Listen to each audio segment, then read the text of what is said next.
celestial skies. Our perspectives flirt and intertwine, planting seeds to burst something divine. We are guaranteed to blow your mind each time, every time. Hey, welcome to Word of Mine, the hottest show online every week at the same time. Tuesdays from 7 to 9. Hit us up on that timeline of that hotline. No Drake.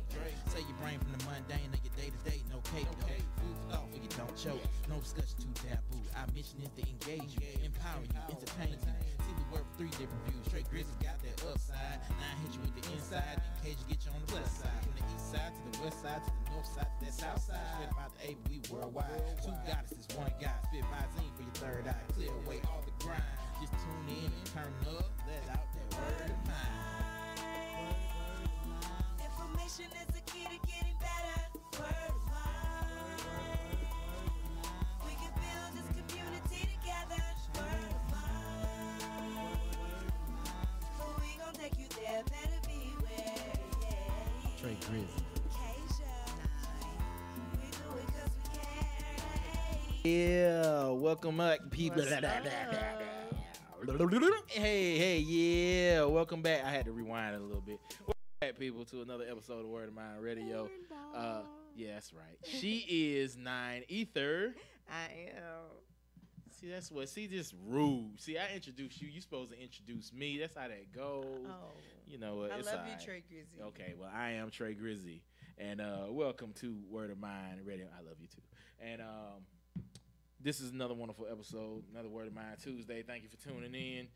Today we have a more lighthearted topic for you. We're going to be talking about hobbying. Yes, I said hobbying, as in having a hobby. Do you have a hobby? You should. I run into a lot of people who say, "I'm not good at nothing. I don't know what to do." First of all, let me say this: everybody has a talent, or is good at something, or you know, has a skill. You just don't know it yet, or has a passion. Let me say that. You just don't know it yet. So we're gonna get into that a little bit. But before we do, let's hear from Nine and the Adventures of Nine. What's going on with you? How was your weekend? It was pretty good. I can't remember what I did. Wow. I don't. Oh man. But it was a great weekend, regardless. as always. Yeah, I don't have my phone. I left it, so I Oh. could kind of scroll through the pictures real quick and Refresh your memory. refresh my memory. But right now, I don't. I think Something outing wise that he was in. Dang, that's terrible. This is not the weekend I did the Renaissance. This is old Festival. age That was- people. Right. This is what age creep up on you. I really can't. I think I stayed in the house and chilled for the weekend. Yeah, let's go with that. Yeah. let's go with that. I- That's I why went it's so out to unforgettable. It wasn't. Oh no! I remember what I did this weekend. Oh dang. I'm sorry. That's just the marijuana. Oh okay. I know what I did this weekend. Mhm. I dined and dashed, and it was What? Yes, man. Oh, it was dope. Oh snap! She went back to the roots on that ass. Yes, it was. You amazing. what? Where was you at? I'm Are you not gonna tell telling yourself? you. Okay. No. Was it at least a high class establishment or? Of course, it was. Oh, it was that's- a nice, decent place, and I was sitting outside, kind of like on the balcony, and we waited. We waited like it wasn't an intentional thing. It was just like sitting there, ate good. I had It was gone one to of those situations where they Yeah. fucked themselves up. like, okay, look, Like, I'm you know what? trying I tried to pay you. Right, tried to I'm do the not right gonna thing. beg Y'all you tripping. to spend no money with you. Right. Yeah. Oh, so okay, I I just get kind it. of got up and walked to the car and waited for somebody to stop me. Hell, you did that at the bar before too. Hell, Yeah, I've done that. pissed plenty off times because they be so busy they don't never come. You like, you know what? Bump this junk. Yeah, I'm not finna beg you to spend my money. And if you catch me walking to the car, I'll gladly pay you. Right. But like, I'm not trying to pay. I'll Right. pay you if you But catch I ain't me. finna but be yeah, sitting I'm here not- waiting you all got day me either. Fucked up. So Right. anyway, that's what I did, and it was kind of fun. It just Yeah, it you a was- little rush, huh? Yeah, just a little rush because the bill had to be like $60. Man. Okay. That's a good dine and dash. Mm-hmm. Kids, See. don't try that at home. Yes, please, please. I don't encourage that. It's just Unless you're good at it. But I like the balance in life. I hear you. I I, need hear you. that. I did a fake dine and dash last week. Really. Yeah. I was at Juicy Crab and I was on the balcony and I just after I was done. After we was me and the kids, by the way. Okay. They started playing and jumping over the little thing. So I said, shoot, let's go out this way. So we all jumped over the little thing. I did pay, but still, that's why I said it's a fake dine and dash, because people looking at me like, I was like, don't worry, we paid already. But I said, next time, Gadget, next time. Nah, but. No, I don't encourage that. Like I said, Nah, I don't have the tolerance for poor customer service. I shouldn't have been sitting there 15 minutes waiting to pay. So, hey. Hey, I hear you on that. I'm Message to the restaurants, get on your job. I'm not doing that. You don't want to be dashed on. Better dash back over to me and get my money. So yeah, it was fun. That was. And then my nephew's birthday party. He turned 1. That's all I did. Okay. And I chilled. And I Sounds worked in good. the yard. Yeah, I did a little domesticated stuff. Okay. This weekend was my son's birthday. He turned 12. Happy birthday, Jacoby. And we had plans to do something, but once he got his present, he didn't want to do nothing. So he just stayed in the house, played games all damn day. So we just chilled, pretty much. Went out to eat. That's about it. Chill weekend. Don't get too many of those. Right. Next weekend, the next 2 weekends gonna be crazy. So that's all right. I chill this past weekend. But anyway, it's time to get into some music before we get into our topic. So stay tuned. After this song, we'll be right back here on Word of Mine, IBNX Radio.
Look here for a minute. Shop. Oh, my bad. Excuse me. You corporate America. I meant to say, little lady, you look so lovely lying in wait. Like a lemon licorice lollipop, waiting to be licked. We don't play, but you think you the shit. My bad. Was that too hard for your load? Too heavy for your mentality, I suppose. Got nerves like kryptonite. Superman couldn't even bend those. Kindness kills callous. Like a D-boy moving 50 P's of that work. From A-Town to Dallas. Moving cool.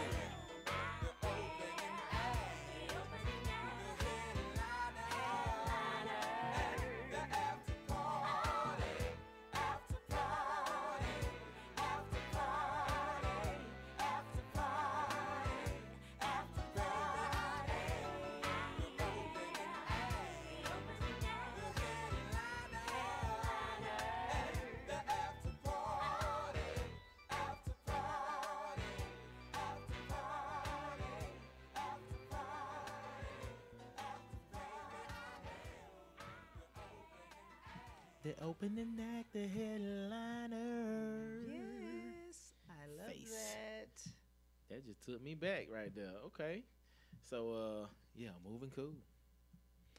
Had me moving cool. Right, you was in here moving. If y'all watching on YouTube, she was in here grooving. No, they're not watching on YouTube. Why they ain't watching? They're watching on YouTube, but they can't see me doing the song playing, sweetheart.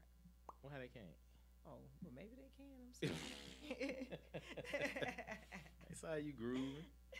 But anyway, so on to the topic. See, that's speaking of that song. See, that brought me back. I love the instrumentation in that song, and that's one of the things one hobby I always wish I had that I didn't get, Playing which an I still instrument? can't play an instrument. You can't play an instrument? I can play thought by you played ear. an instrument. As a producer, I can play stuff by ear, but I want it to really just like a piano. I want to really be able to play classical and just get down on the piano, or a guitar, like just throw around on it. Like My sons are in the process of starting a band, and one of them has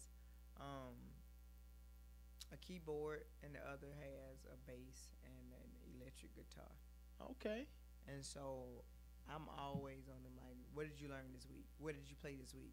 Go learn a song. Stop what you get out the video game. Go play. right, You know, go spend an hour on it. Like I'm always constantly like to the point that I really don't even have to do it that much anymore. hmm They, they get their time in, and it's not as strict. But So I they just teaching want them theyself? to. Who better else? As long as there's YouTube and the internet out there, Right. we ain't right, autodidact. If you want it, go get it. And then once I see your effort, then I'll invest into it. But if you can't get it by yourself, you don't want it bad enough for me to invest Right. in it. or So, at least yeah. showing that you Right. interested. So enough. they start teaching That's me. themselves. If they need help after they gotten to a certain point where they need more help, then yes, we'll go and Right. get that. I get that. I definitely get that. That's me too. You just gotta show me that you interested enough, cause everything's so fly by night with kids. Right. So I just think that teaches them to be responsible. Like you Mhm. want it, go get it. And nobody gonna give this to you. I want you to want it, yes, and I'm going to True. encourage you to want it, but I want you to understand why I want you to want it. right, You know what I'm saying? So you'll want it, and then in that, and in that, I want to see them go and get it. right. You know, okay. yeah. Yeah. And There's you can certain fly things- by night. You can change your mind if you want to after I seen you go get it. You Right, know. And then if that's not something, but that you, means that's something you learned in trying to go get it. right, Okay, this ain't for me. right. Whatever. So So yeah. Anyway, okay. So today's hobby. And let's go on and let me get out the technical terms. Hobbying, just in case you don't know what hobbying is. Hobbying is a hobby is an activity, or is being involved in an activity, interest, enthusiasm, or pastime that is undertaken for pleasure or relaxation, done during one's own time. Hobbies can include collecting themed items or objects, engaging in creative and artistic pursuits, playing sports, or pursuing other amusements, etc., etc. So, I myself have a couple of hobbies. I ain't gonna say a few. I have a couple of hobbies. I always like to keep a hobby. There's a lot of things that hobbies are good for. So, let's start out with some of those. What are some of the benefits of being in the hobbies? So, my first one I have is sharpening the brain. Because hobbying is whatever you're doing, you're learning something about it. You have to learn. right. And which can be a hobby in itself, learning. But any hobby, you're learning something. You're going to learn things about it, and which causes you to sharpen your brain, which actually have health benefits too. You might fight off, I ain't gonna say fight off Alzheimer's, but it helps, your memory. It helps just strengthen your knowledge of other things just because you're studying on whatever it is you're studying on. So definitely one benefit. Another, boredom, enjoyment. Keep away boredom. A lot of people get into hobbying because they're just plain bored. You know what I'm saying? I hear all the time. What's the first thing you say? Well, not the first thing you might say, but something I know I say it all the damn time. Yeah, I'm bored. Get a hobby or something. When you start doing stupid stuff, go get a hobby. That's what I say at least. Find something to do with yourself. Yeah. So before we go back into this, let's jump into what's some hobbies. Do you have any hobbies? by definition, yeah, I have tons of hobbies. Mm-hmm. But I wouldn't say that, like I want to call them like, yeah, this is my hobby. Like, Well, I wouldn't use everybody that don't. in a like, Right. because I don't look at it like that. But Right.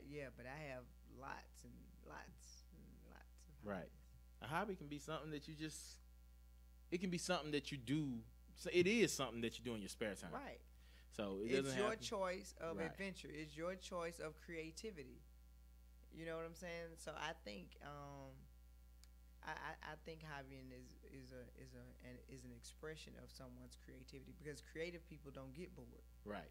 You know, and Exactly. I think it's a part of just trying to, just do a little bit more and not the same old, same old. You just want to experience life, and you create hobbies, crafts, explorational hobbies, things like that. So for me, like I hike, that's a hobby. That is It- a hobby. I like to kayak in the springtime, summertime, so that's a hobby.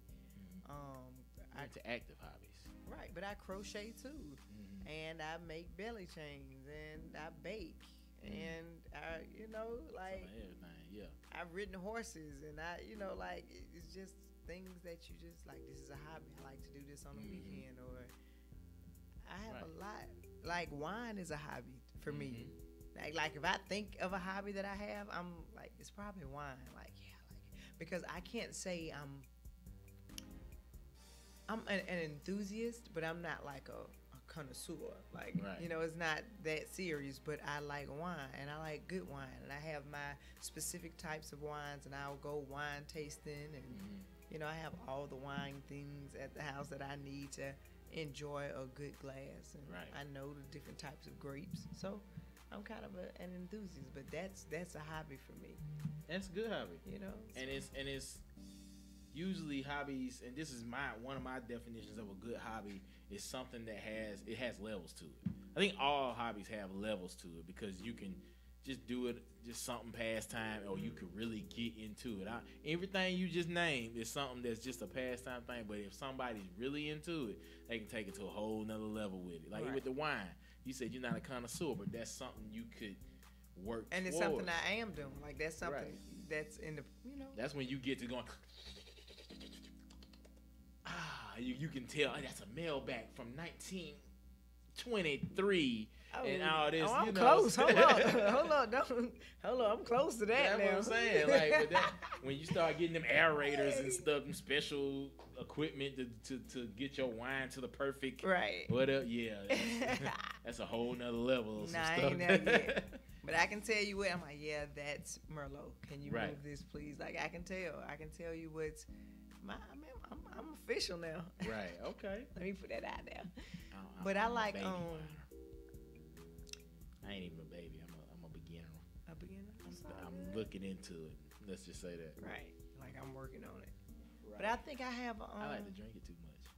I do too. No, when That's you the become really good, really up there, you're gonna be saving shit, just having it back in the back, like for special occasions and junk, or just this has to age for 10 years before I open it and all that. No. Right. I can get me a whole collection. I'm be like, y'all ready to party? Like I ain't, I ain't got nothing to drink. Yeah, so I don't. I think that depends on the individual. Yeah, Like that's what I I said. still would. Yeah, I wouldn't care either. We having dinner. I'm like, yeah, let's go. I wouldn't care how much So of a that's what wine. it's for, right? Yeah, right. But yeah. So wine. Oh, and when I hike, I like to collect buttons or patches for the places that I hike. So if I go, every state I go, I go and hike. I go to the beach or I go to the state park or something like that. No matter where I go, I do that. And so when I hike that place, I like to get a button or a patch. And I have this book bag that's like full of Okay. buttons and the patches. So that's kind of like That's a hobby. cool to know. Yeah. That is a hobby all the way. Yeah. That's So one I of the do number that. one things is collecting. Yeah, that's me. My newest hobby, which I just started. No, I didn't just start it actually. I started it last year. But my newest hobby is collecting pop figures. I think you've seen them before, maybe. The little big head characters. They basically bobbleheads. They Right. just new stylized bobbleheads or whatever. But they cover everything, anything pop culture, any movie, book, video game. It don't matter. It's covered. They got something for it. Right. So that's my new thing, and that's one of the things that brings me to another note about hobbying, which is kind of daunting to me. Is just so much. Like you have to really, when you hobbying, you have to focus on what is it about it that you're into. Is it just the collecting, or is it, what is it about you? Like for me, the pop figures. It's so many of them. I don't even know where to start. I don't know what to collect. Like I get the things I like, but then at the same time, there's a draw. Let me back myself up. With hobbies, I think a lot of them are good when you have the ones I like. You got to have a draw, like something like that special. Like with wine, you're gonna have that special bottle that you want to get at some point. You know what I'm saying? A special type. With pop figures, you might want them rare ones. You know what I'm saying? Something rare. Anything, cards, whatever. You want to collect something rare. Right. With me, when it comes to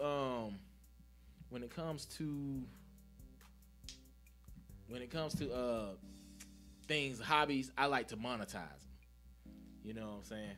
So when I monetize hobbies, I like to monetize anything that you can pretty much get good at. That's what I just feel. A lot of people ain't in. It's not that you get into the money, but I feel like if you got a skill, why not make money with it? Doing something you love, and right. doing something you like to Especially doing something you like Right. to do. So definitely, I think every but hobby like- should have some type of draw. do. Right. Like me, I think I'm just, I don't know, like I'm insatiable when it comes to it because I want to do everything. Like it's nothing that I want to put my eyes on and then feel like I'm not able to do. Like that makes me, and so that gives me like little hobbies, but so that makes me also lack commitment in the hobbies. Okay. That makes sense because it's like I don't get caught up in it. Like if it's wintertime, I crochet. If it's summertime, I'll do the belly chains. If it's wintertime, I'll bake. If it's summertime, then I'll garden. It's like I'll just kind of hop around, or maybe I might do hiking when it's warm, and it's kind of like, yeah, maybe not this year. I didn't crochet that much, so it's kind of like, but I enjoy it because it's still hobbying. Hobbying is something I do. It's just not one specific one. It's when you in the mood for it. Right You know, now, like when always I'm always hobbying. It's just No, I mean for that certain hobby. Like you might Right. not feel like crocheting right now. You go to your next hobby, which is Right. something else. Yeah, I get that.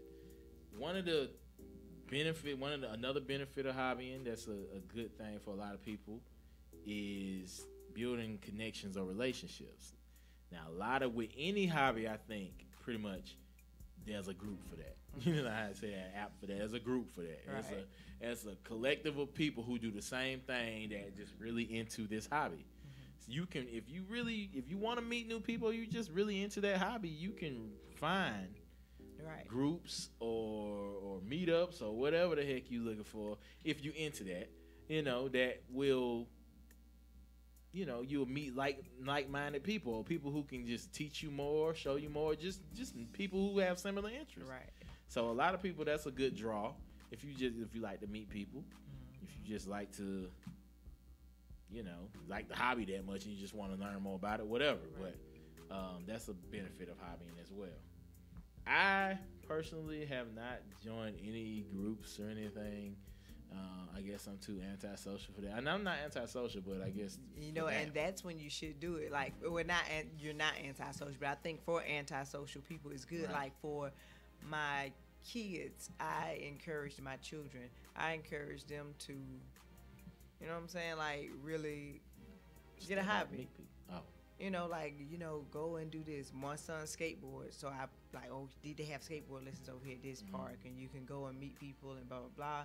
Because our kids are not like, I'm a social person. I can go sit at a bar and talk to somebody. I can go in the movie theater and talk to somebody. I can walk in a grocery store and just talk to people. Like I can do that. But for our gen, the younger generation, what they call the Gen X's, like they don't, they're antisocial. So I take my kids. Even yesterday we were at the pool. I'm encouraging them to like talk to. Hey, look at you, see her? She's pretty. Go talk to her.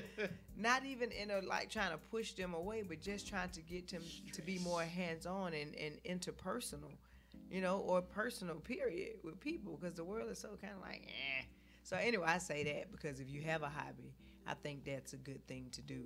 Is to like get a group, go join up. Like if my son codes, if they have coding at the library, let's go up there and see if you can join a coding group.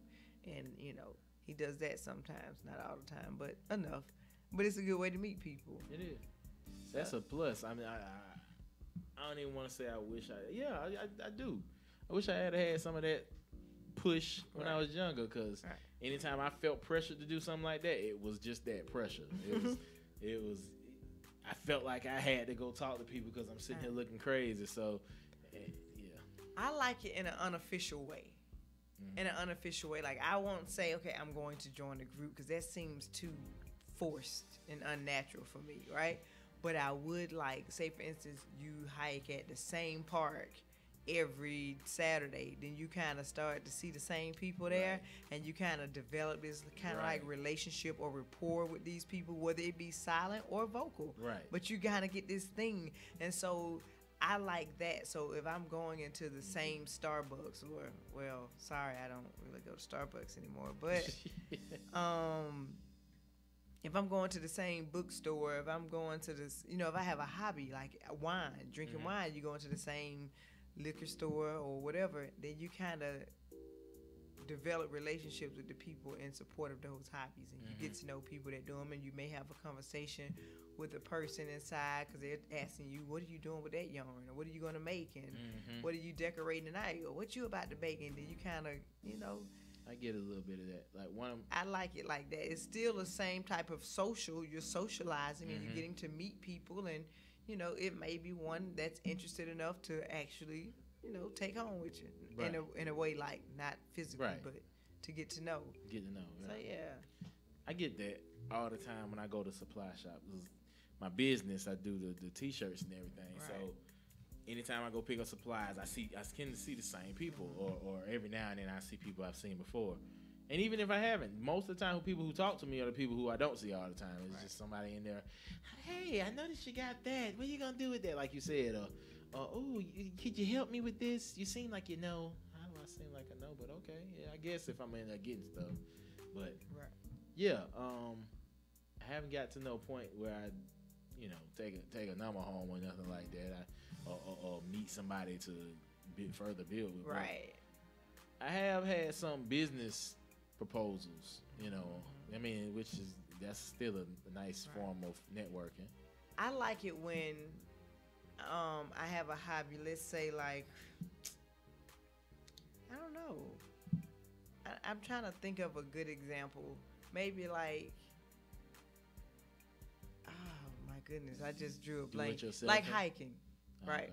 So I have a hobby like hiking, and I'll go there, and I happen to know, or I see the same family every time I go there.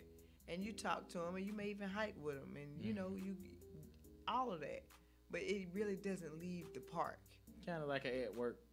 Yeah, like co-worker. my kids play rugby, and when the rugby season is in, like me and these mamas over here are like all in, best friends. But then when rugby season over, we don't talk no more, right? And I think I kind of like that because it gives you this expectancy, and then you got a lot to catch up on, and it has this certain type of.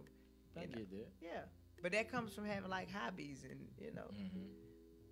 Anyway, I'm sorry, I kind of went off on a tangent. You didn't. So, one more thing, benefit of hobbying is relieving stress. Which is a lot of people, doctors have said to get a hobby. You know, a lot of people say knitting, which is usually considered for older people or whatever, but a lot of younger people do knitting, and it's been, you know, known to. Yeah, I know a lot of younger people who do knitting. Oh, that's good. So it's been known to lower blood pressure, you know, help with memory, things of that nature. Definitely relieve stress, because anything you can focus on that would take your mind away from the everyday bull crap or just relax you, something you can do relaxing. A lot of people who knit say they can just do it. When you really know how to do it, you can just do it, watch TV, do it, whatever, you know, sitting there in the quiet like right. yeah, you know. So It's one of the things I can see. Do I knit? No. Can I? I'm sure I could. I'm positive I could. I can knit. Yeah, I know.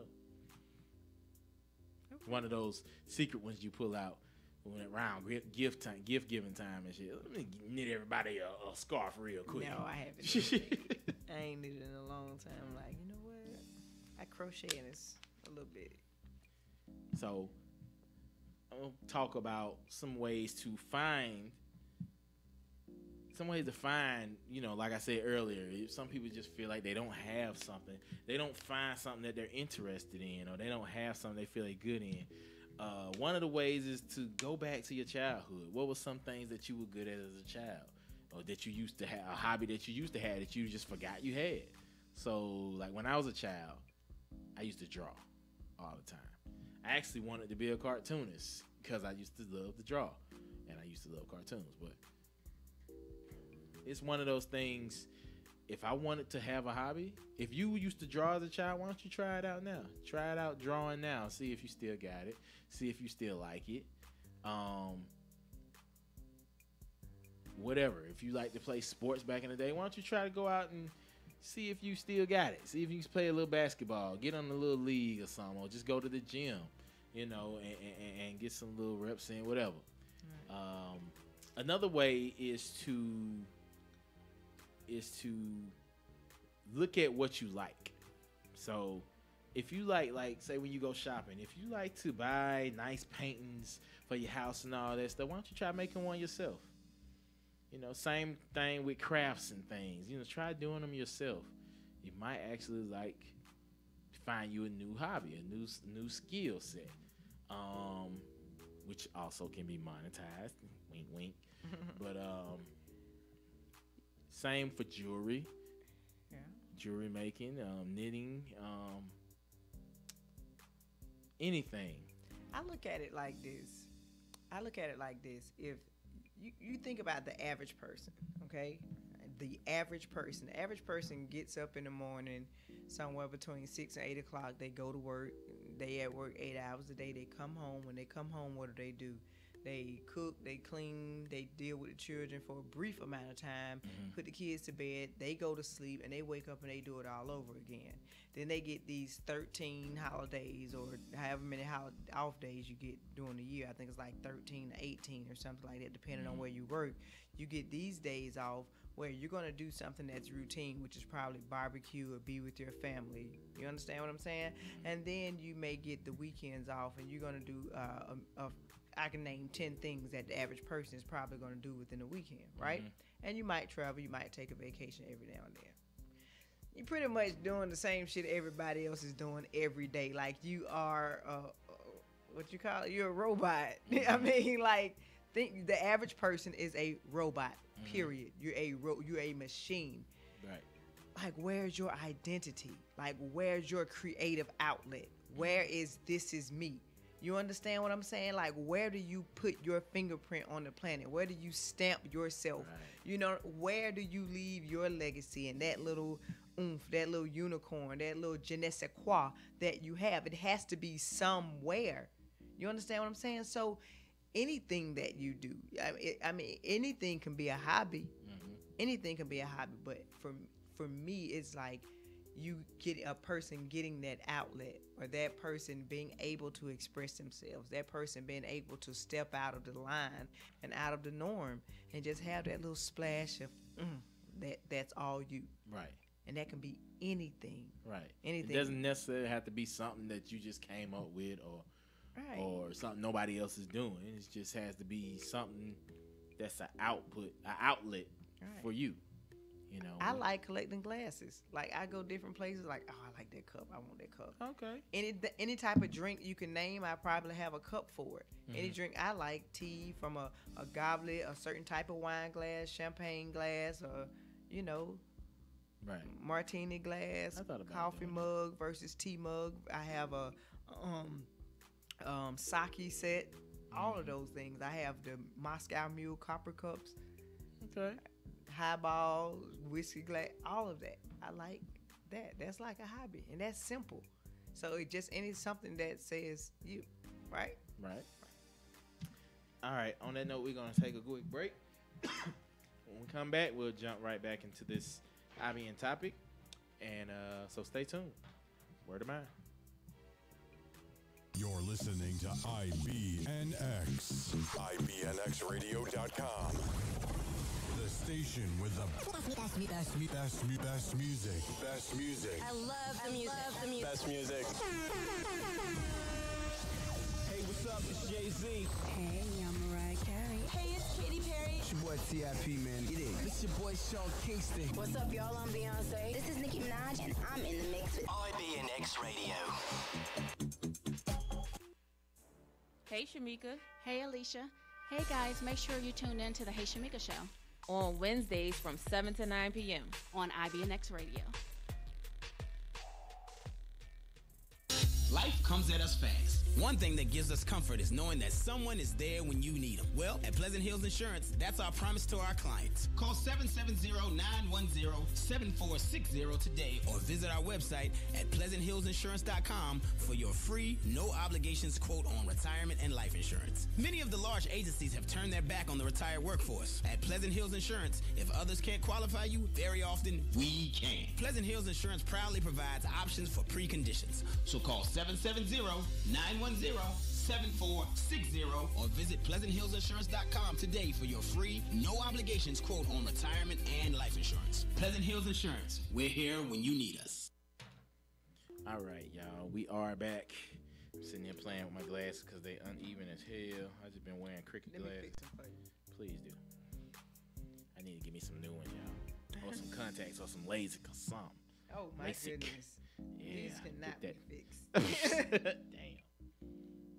That's what happens when you go to sleep with your glasses on.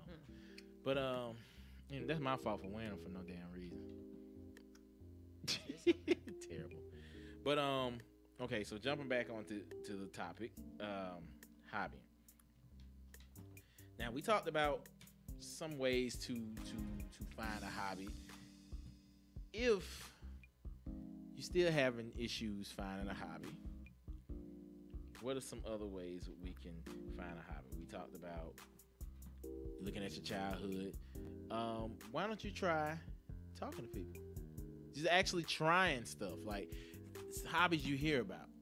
You know, everything. Then anything can be a hobby. If you ever thought about, you see a meal on Facebook come across, you're like, oh, that looks good. Why don't you get the recipe and try it?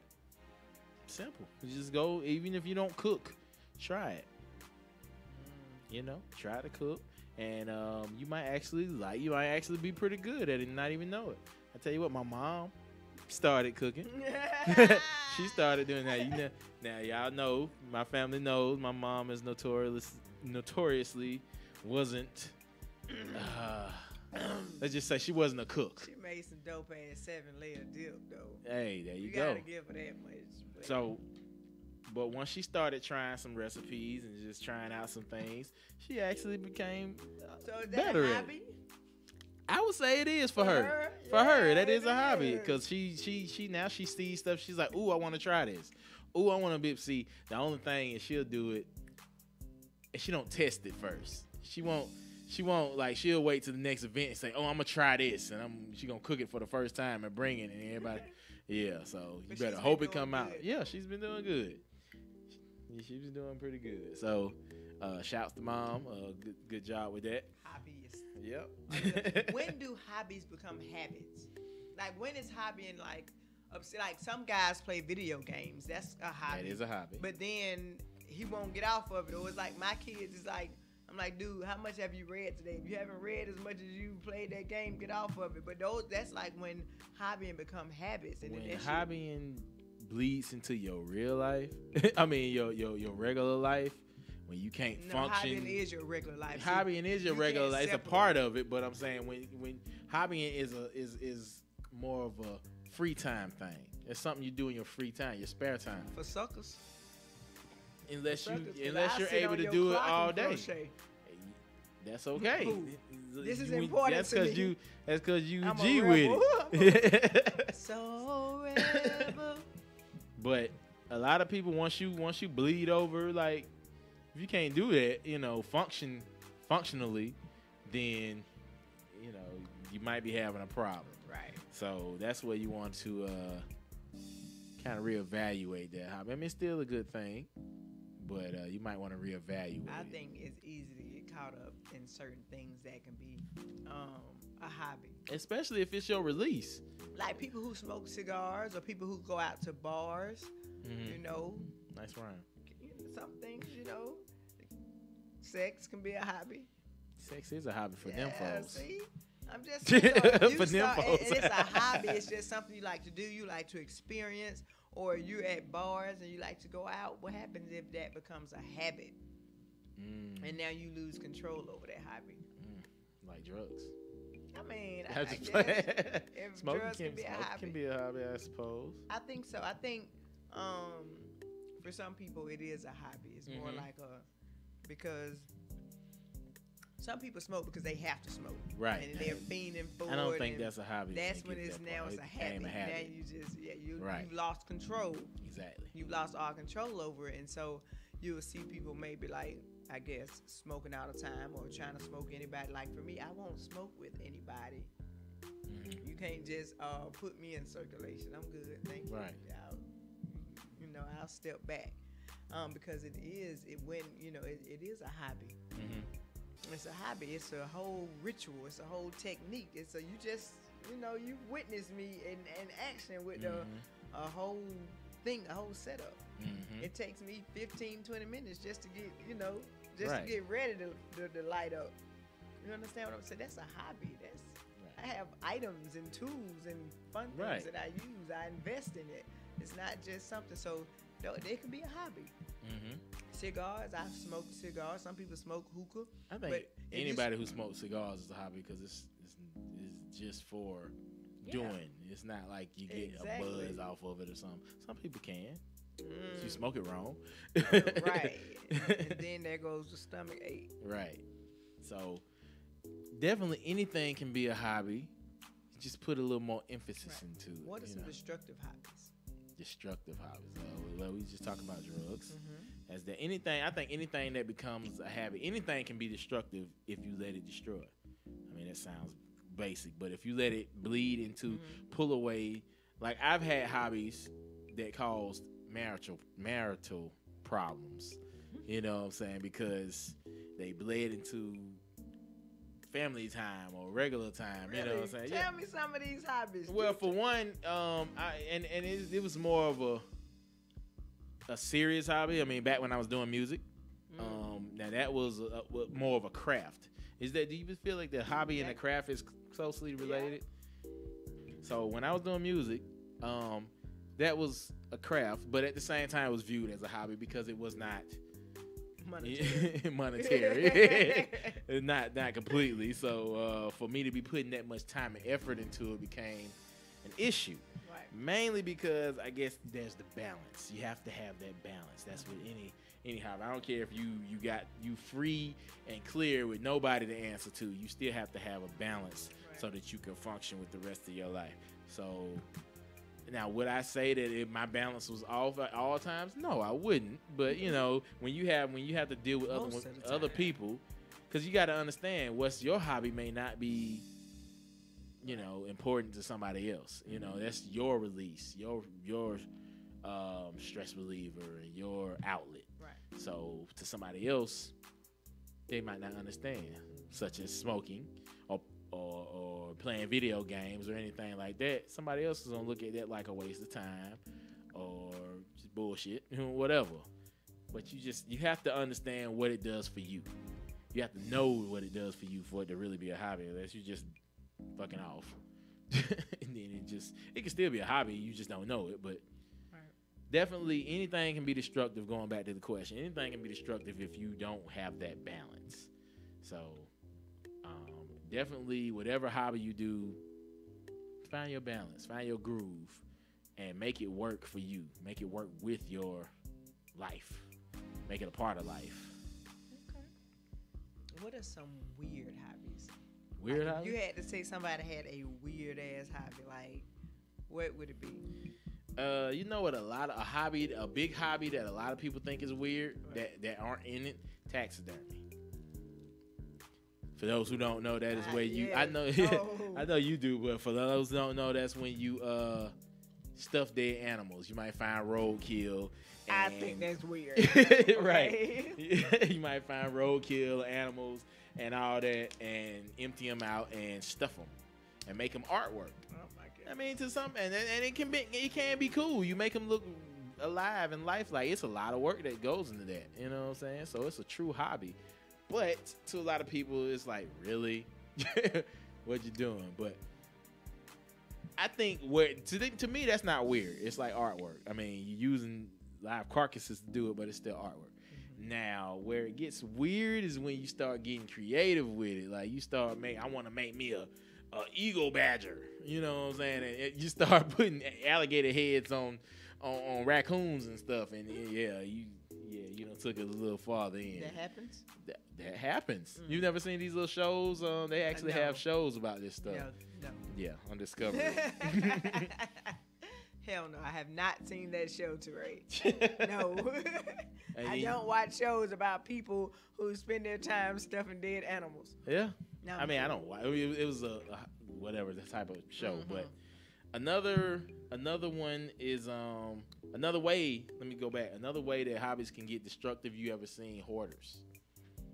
Yes, and I have seen hoarders. Now that's a hoarder is all hoarders. Let's say this. Now I ain't gonna say all hoarders. A lot of hoarders are actually hobbyists that just overkill. You know, I've seen some where they house, you thinking hoarders, you thinking trash everywhere. Some of them will just have a ton of damn collectible stuff. I seen one lady had a house. She was into Walt Disney World itself, and everything was Disney. She had everything Disney. She had 3 bedrooms full of Disney stuff. And the husband was like, this crap's got to go. I'm tired of this. You know, she done been to Disney hundreds of times because she was that obsessed with Disney. Now, that's destructive and obsessive. And weird. And can be weird. You know, after maybe the 5th time, okay, it's too much. Right. So, but yeah, it was crazy. That's why I say stuff like that. If you collecting that much, it got to be some monetary value behind this for you to be doing that. That's what I feel. Otherwise, what the hell? Right. If it gets to that point, I Right. think it's like classic collecting. Like, if you collect like your tennis shoes and hold on to them and keep them in great condition, that's a good hobby. That could get, you know, if you keeping shoe boxes, that shit could get a little. Let me tell you something. Uncontrollable. What and it's funny we talking about. I actually, have you ever heard of My Pet Monster? No. It was a doll from the 90s, right? She knows what it is. An ugly ass blue monster with a big green nose, purple, all this hair. He got little horns and on he his horns head. on his head. He had open. chains that break apart. Mm-hmm. I had one as a kid. I had one of those. I had one, but see, I kept it. Like, I literally kept it in my... I ain't play with it or nothing, but I kept it in my closet all the way up to maybe, I don't know, 17, 18, 19 maybe. And you threw it away? Yeah, I had a child by the time I threw it away because I didn't even let Kyla play with it before. And I finally threw it away because somebody, I think my wife was like, why do you still have that thing? It was at my mom's house, but it was somebody. I finally threw it away. When I tell you, I just looked online trying to show them because Kyla had did her hair. I was like, you look like a My Pet Monster. She's like, huh? So I pulled it up. That damn thing going for $300 now for that stupid dog. And the bad thing about it was they reintroduced the damn thing and put it away again. So it's not like steal. I had the original. It's like, damn, I had it all them years. I could have sold that thing off to somebody for $300 real quick. Right. Or 100, hell, but you'd be surprised. Like, I'm keeping on everything now. You know what? I think about the things that I have, but I'm such a... Look at Jordans. Yeah.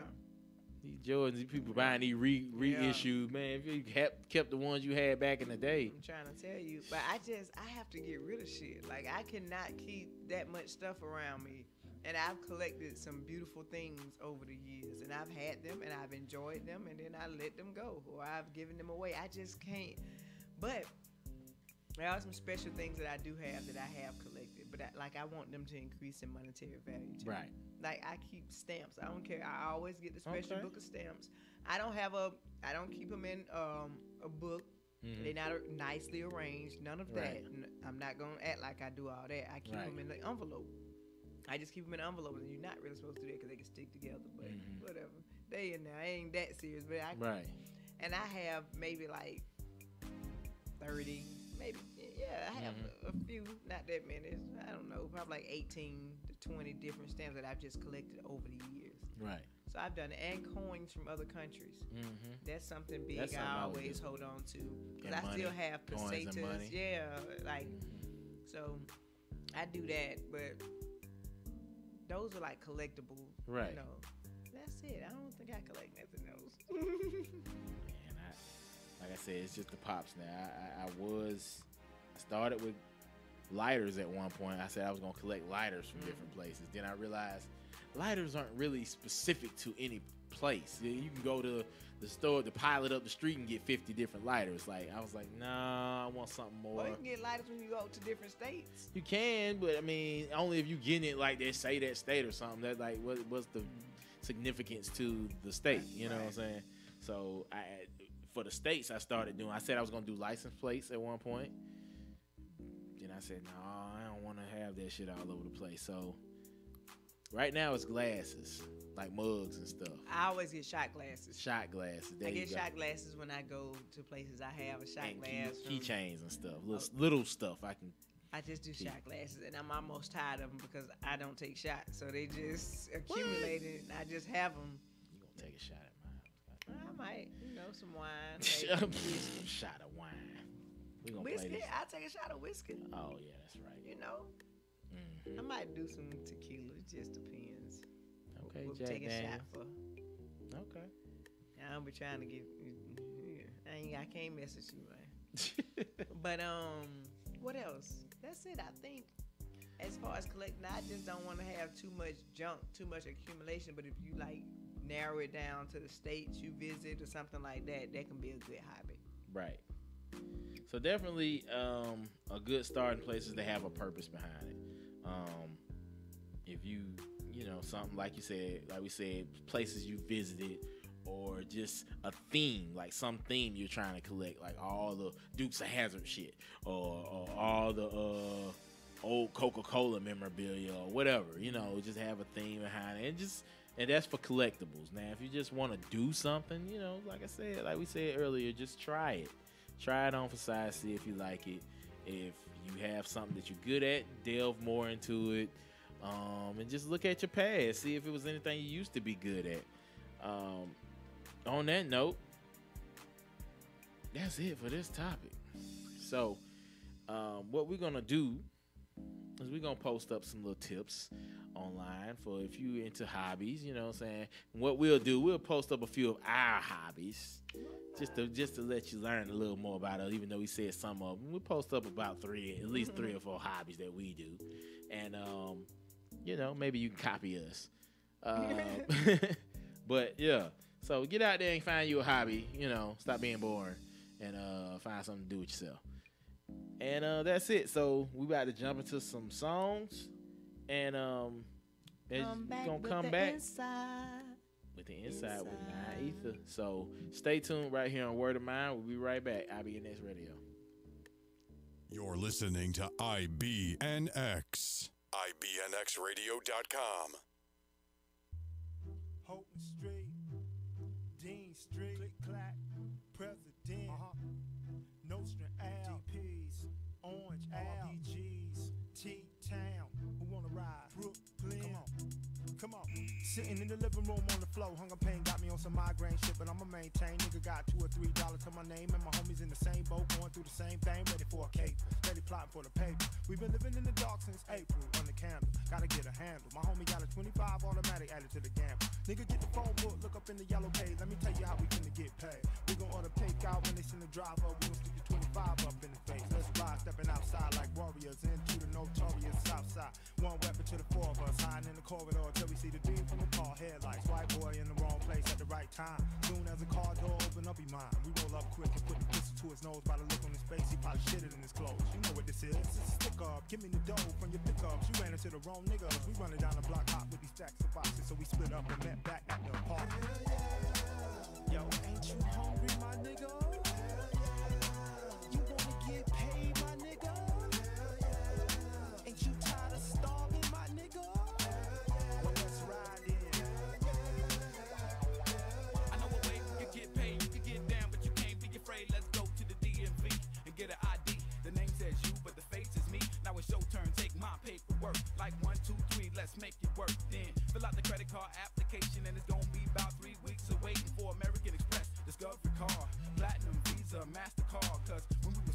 shit, then we was targets. Now we just walk right up and say charge it. To the game, we rockin' brand names. Well known at department store chains. Even got the boys in the crew for a few things. Po never know who's the true blame. Stove after stove, you know we kept rolling. Wait 2 weeks, report the car stolen. Repeat the cycle like a laundromat. Like a glitch in the system, it's hard to catch. Coming out the mall with the shopping bags. We can take it right back, then get the cash. Yeah, get a friend, then do it again. Damn right, that's how we pay the rent. Got to get this paper. I'm down for the caper. We steady on the grind. So daily struggle. We all gotta hustle. This is the way we survive. To get this paper. I'm down for the caper. We steady on the grind. So daily struggle. We all gotta hustle. This is the way we survive. I know a caper, we can get some government paper, you know, food stamps. Can we really do that? Hell yeah, it's right there for the taking. Fuck welfare, we say reparations and you know the grind. Get up early, get on the line and just wait. Everybody on break, that's part of the game. And when they call your name, Miss Caseworker, let me state my claim. I'm homeless, jobless, times is hard, I'm about hopeless, but I gotta eat regardless. No family to run to, I'm 22. Now tell me what the fuck am I supposed to do?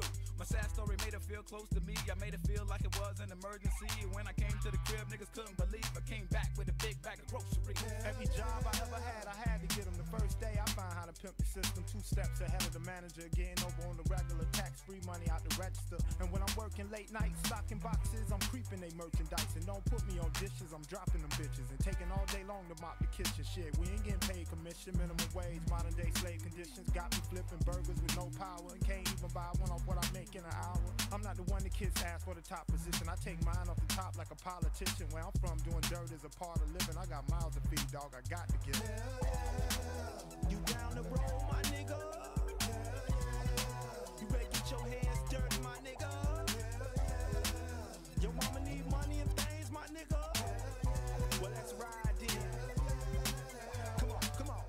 If you claiming gangster, then bang on the system and show that you ready to ride. Till we get our freedom, we got to get over. We steady on the grind.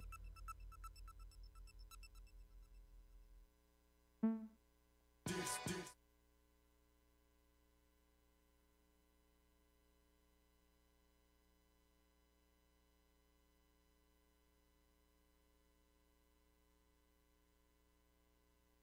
Life comes at us fast. One thing that gives us comfort is knowing that someone is there when you need them. Well, at Pleasant Hills Insurance, that's our promise to our clients. Call 770-910-7460 today or visit our website at PleasantHillsInsurance.com for your free, no obligations quote on retirement and life insurance. Many of the large agencies have turned their back on the retired workforce. At Pleasant Hills Insurance, if others can't qualify you, very often we can. Pleasant Hills Insurance proudly provides options for preconditions. So call 770-910-7460 or visit PleasantHillsInsurance.com today for your free, no obligations quote on retirement and life insurance. Pleasant Hills Insurance, we're here when you need us.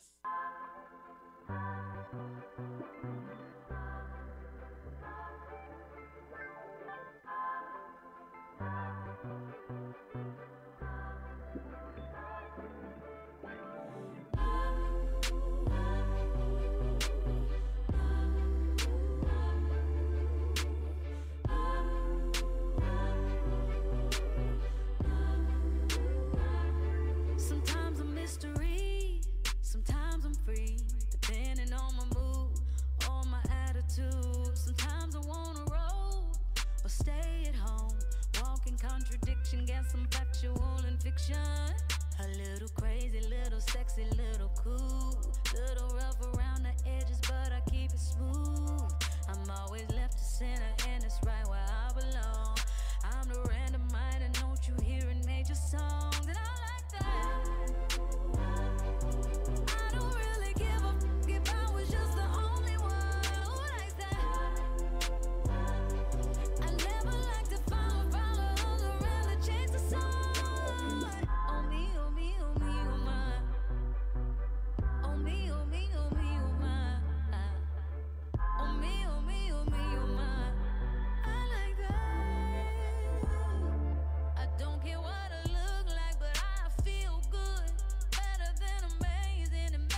called me weird. We was in math class, third row. I was sitting by you.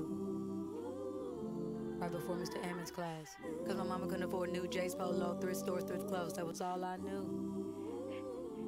Do you remember? I remember when you laughed when I cut my perm off and you rated me a 6. I was like, damn. But even back then with the tears in my eyes, I always knew I was the... I like that. I don't really give a if I was just the only one who likes that. I never like to follow other and then chase the sun. Oh me, oh me, oh me, oh my. Oh me, oh me, oh me, oh my. Check.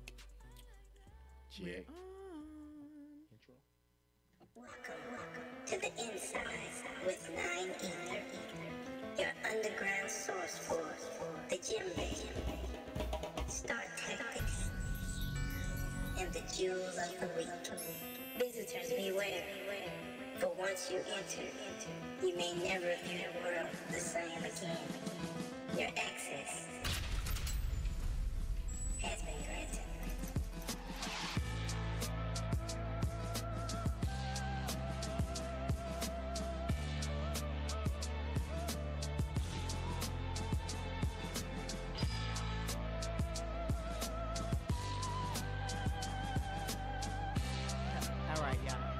Alright, welcome to the inside.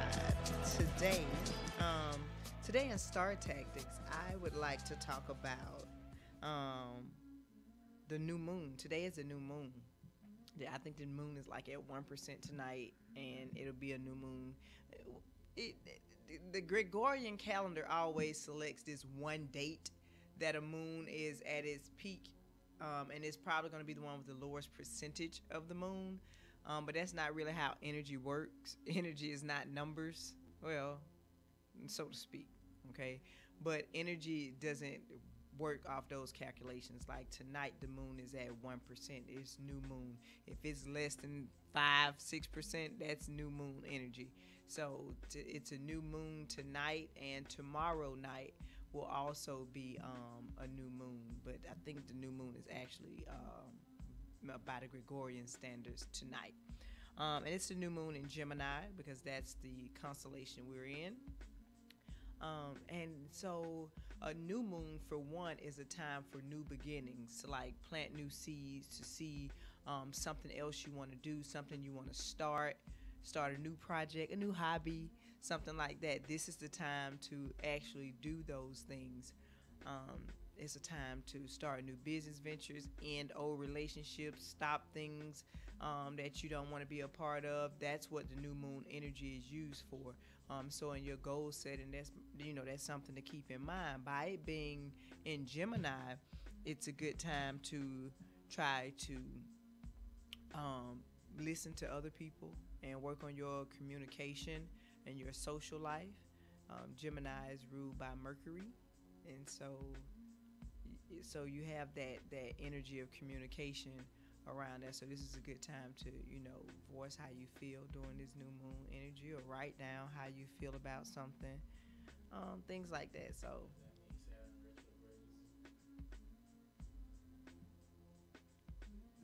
does that mean Saturn retrograde is over? No, I do not think Saturn retrograde is over. I don't think Saturn retrograde is over to like August or September. I thought you said that. But Jupiter is also in retrograde, so I don't know which one ends first. I have to go back and actually check. But yeah, those things are they don't affect us as much because the planets are so much further away, so we don't get the turbulence like we do with Mercury, by Mercury being our neighboring planet, right? So yeah, new moon.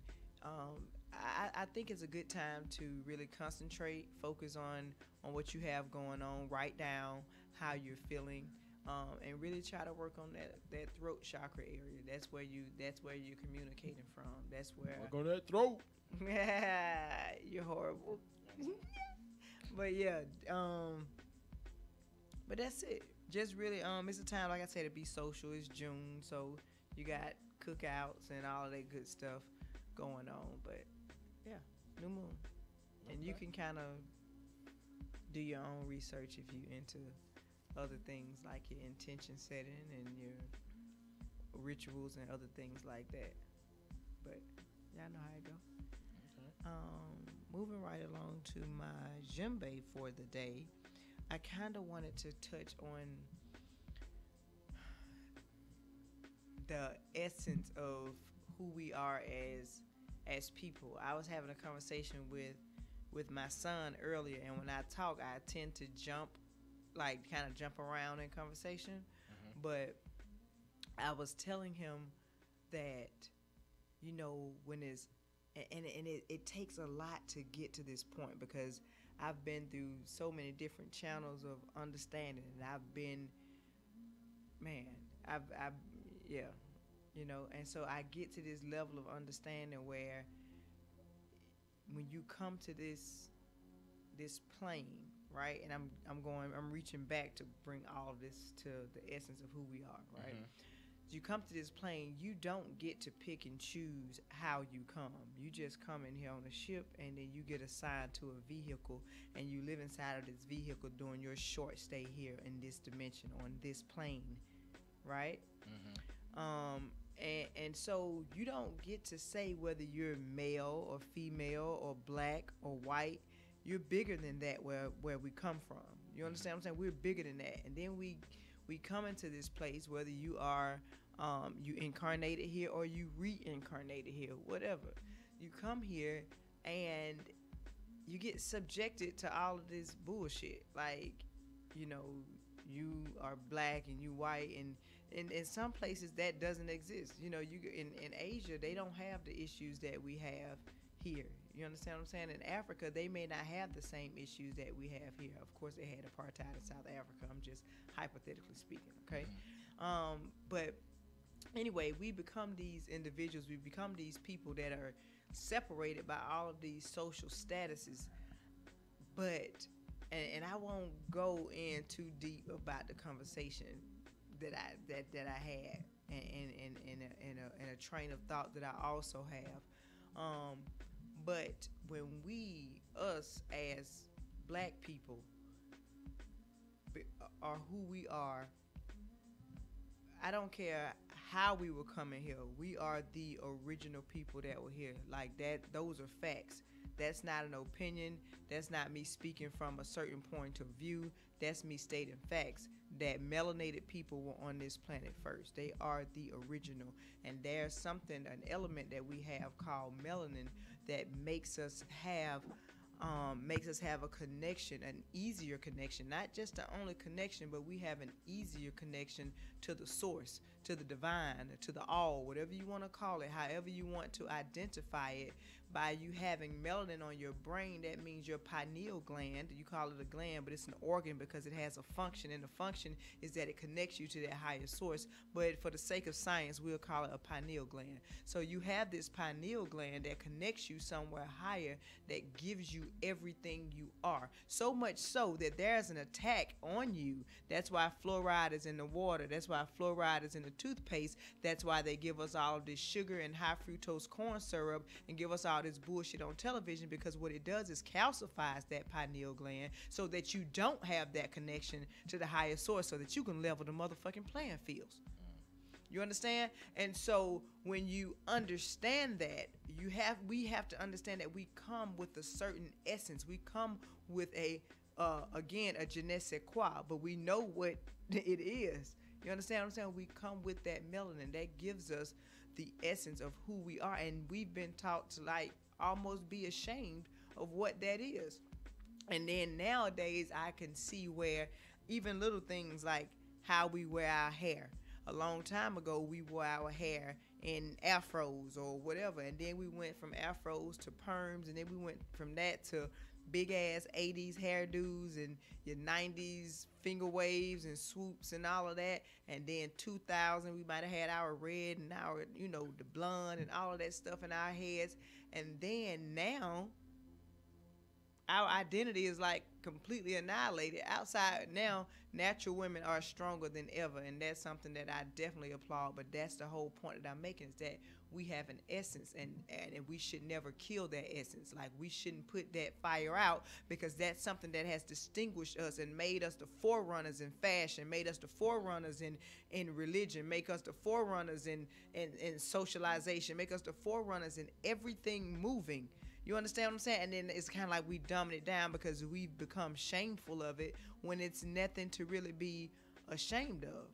You understand? And I can remember us evoking certain entities, like with the Mohawks. That Mohawks come from the Mohicans. Those are warriors. So when these brothers cut their hair in the Mohawk, whether you know what it is or you don't, brother, like, I salute you. Like, that's some powerful shit. You understand what I'm saying? Or people have locks in their hair. When the Rastafarians stopped combing their hair and tamed themselves until Haile Selassie got out of prison, that's where they come from. But that's saying something about who you are. That's creating a fight in you that, whether you know it or not, you are drawn and attracted to that for a reason. The same reason we are attracted to gold, because we came here to mine gold in the first place. So yes, we have an attraction to it. That's why we wear it. That's why we put it on our teeth. Why do we name our children names like Shaquila or Shaquela or Bonquisha or whatever?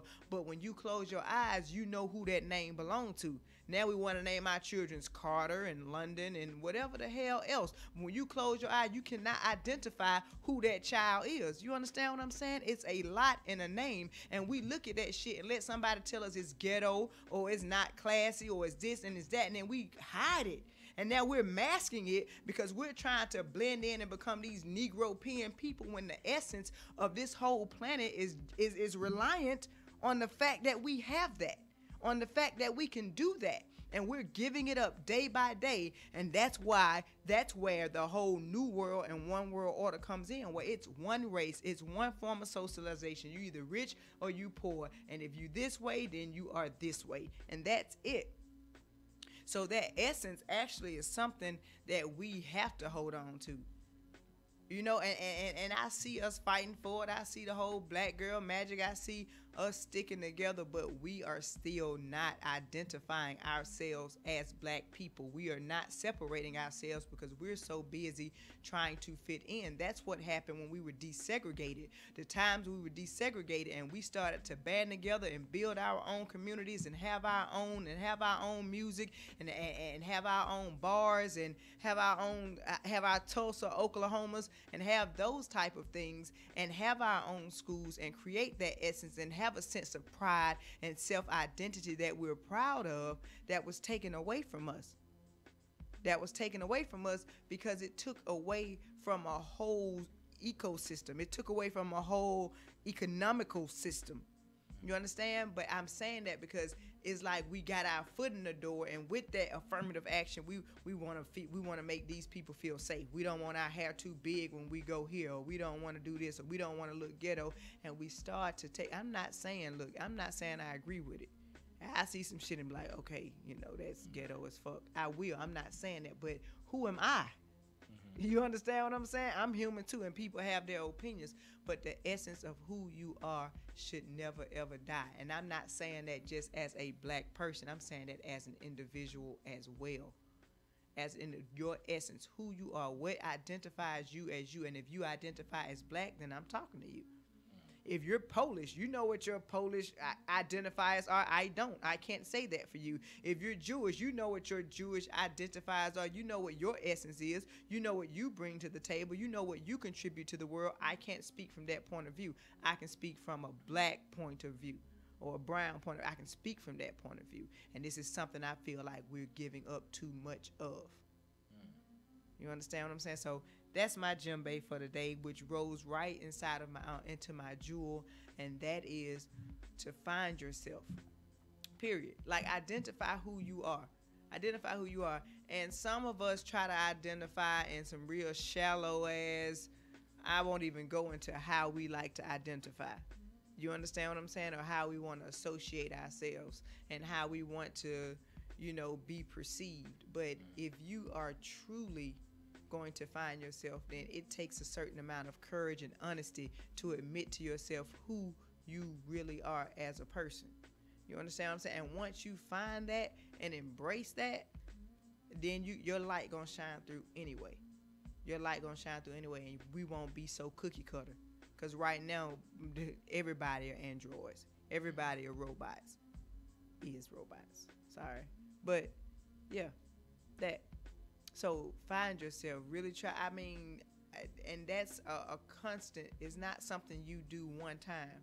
It's something you do all the time. You're always going within. You're always trying to identify, who am I? What am I here for? What is my purpose? What am I representing today? And then the next day come, or you lose you cloud your vision of that, or you forget. You might need to remind yourself, who am I? And so you can continue to let who you are shine through as a person. If you're a nurturer, then you are a nurturer. Be that. If you are a disciplinary, then be that. If you are a leader, then be that. If you are a supporter, then that's okay too. And if be you that. are an asshole, be a damn asshole. Correct. Be that. Be who you are and embrace it. It's like, don't be it to me, because I will slap you. I'm just playing. You know what? It's like we just try to kind of conform and blend in and be safe and not offend people. Yeah. It's like, yeah, I'm not going through all of that to live. I'm not doing all of that. And so I think if everybody were truly themselves, I think the world will be a very colorful place. Right now it's kind of gray. You know, you get sprinkles of color in there, but the world is real gray. And I think that when we find out who we are and become that, yeah, it'll put a lot more color in the world. So, yeah, that's Get rid of the 50 Shades of Grey. I got you. Please do. Please do. All right. So what we got for Star Tactics? I did my Star Tactics first. You did that first. I'm sorry. I said I don't think you pay attention to me. No. That's what it is. It actually blended today. I think you suck as a boyfriend. I think you would have to, because your listening skills are poor, and that was shade. I'm sorry, but you just made me mad, because I said Star Tactics, I said Djembe, and I said that rose me right into my jewel, which is to find yourself. And you just missed the whole thing. I'm sorry. That was my fault for up here working on my segment, trying to get my little what that was? Little notes for my segment. All is forgiven. I had to tell on myself so is that forgiven. I wouldn't just so that be he don't get stabbed on us. Yeah, because I was waiting. I could have left it at that and just at least I had my stuff together. Nah, I take that loss. Better that than a bad listener. Right. I consider myself a very good listener. You are. I just wanted to. It's okay. It's okay. I did it to myself. Yeah. Okay. Nice, as always. How would you know? Way. You know what? You weren't even listening. You know what? How would you know? You know what? Screw this. Moving on. I take it back. Sucked. Nah. All right, y'all. We're going to jump into another song and come back with my little pre-prepared upside that I was getting together for y'all while I couldn't listen. So stay tuned, and we'll be back. Word of mind.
just me the Dickens, reminiscent of Charles.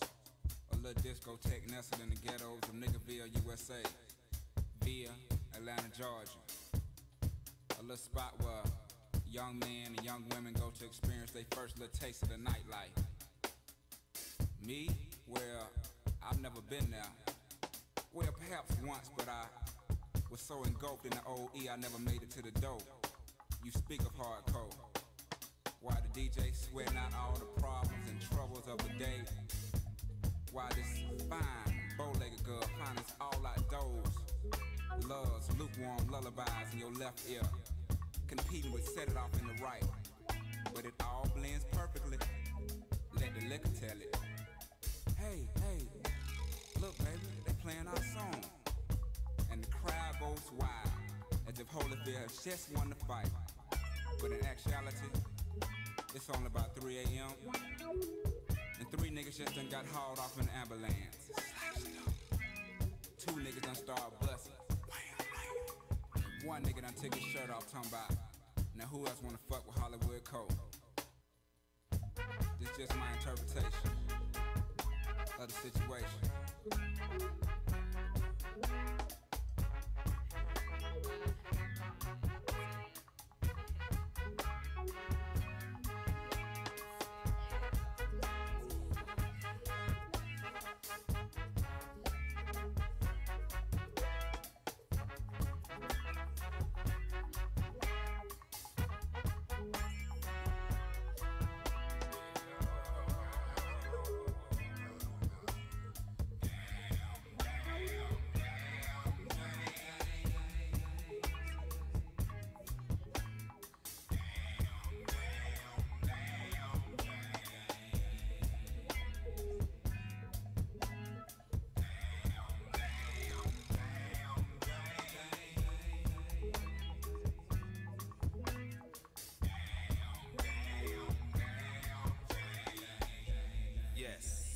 First met my spotted, oded, dopalicious angel.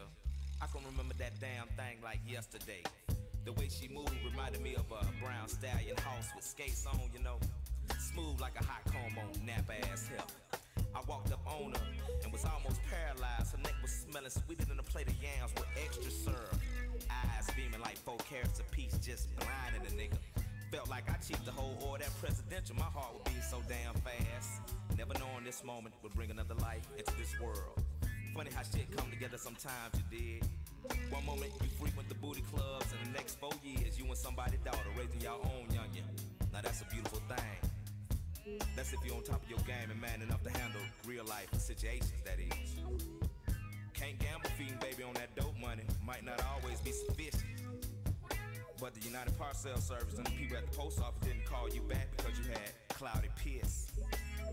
So now you back in the trap. Just that. Trap. Go on and marinate on that for a minute.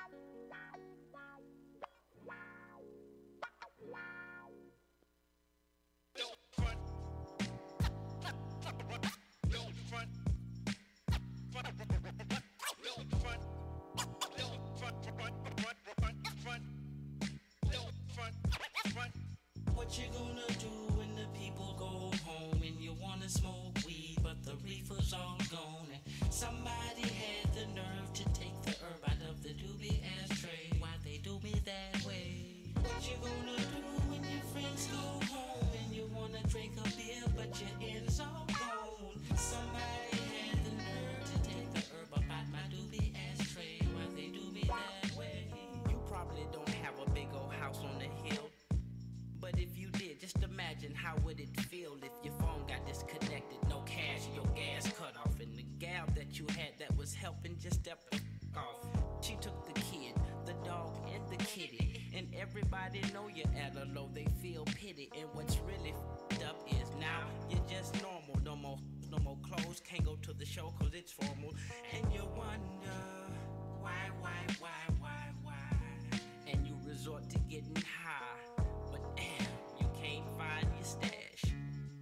and you never took the time to ask yourself, what you gonna do when the people go home and you wanna smoke weed, but the reefer's all gone, and somebody had the nerve to take the herb out of the doobie ashtray. Why they do me that way? What you gonna do when your friends go home and you wanna drink a beer, but your ends all gone? Somebody had the nerve to take the herb up out my doobie ashtray. Why they do me that way? You probably don't have a lot of money, but if you did, would you find it funny if you lent it and you spent it and you didn't invest? Or put it in the bank so it can gain some interest? You just went and got the biggest car you can find and a couple of more just like it so your friends can follow behind. Never mind how much it costs, you cop the best weed to smoke, and for her a fur coat. You got jet skis and boats, and next thing you broke. And the yacht that you got, it won't sail or float. You look back and try to catch someone's attention for help. You made a right at the light and they made a left, and you ask yourself, what you gonna do when the people go home and you wanna smoke weed, but the reefer's all gone, and somebody had the nerve to take the herb out of the doobie ashtray. Why they do me that way? What you gonna do when your friends go home and you wanna drink a beer, but your ends all gone? Somebody had the nerve to take the herb up out my doobie ashtray. Why they do me that way?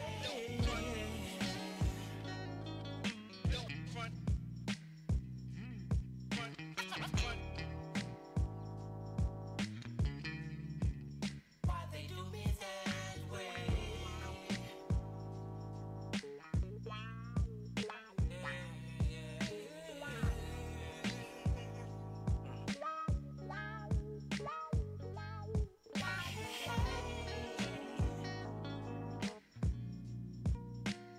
Ain't no more doobies in the tray.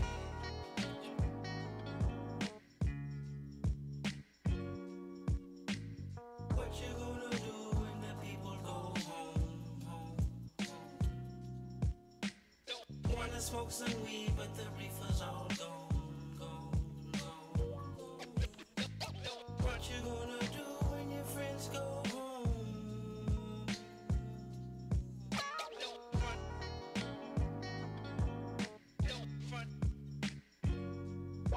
And you wanna drink a beer, but your ends all gone.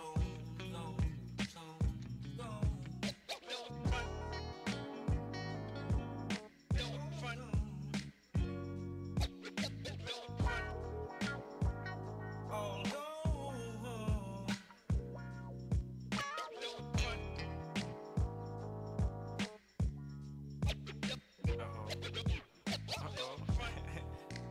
I think I found it. Hey, I found a bag of weed, and it smelled pretty motherfucking good. Yeah. Call up some more partners, man, and smoke. Bring the cigars.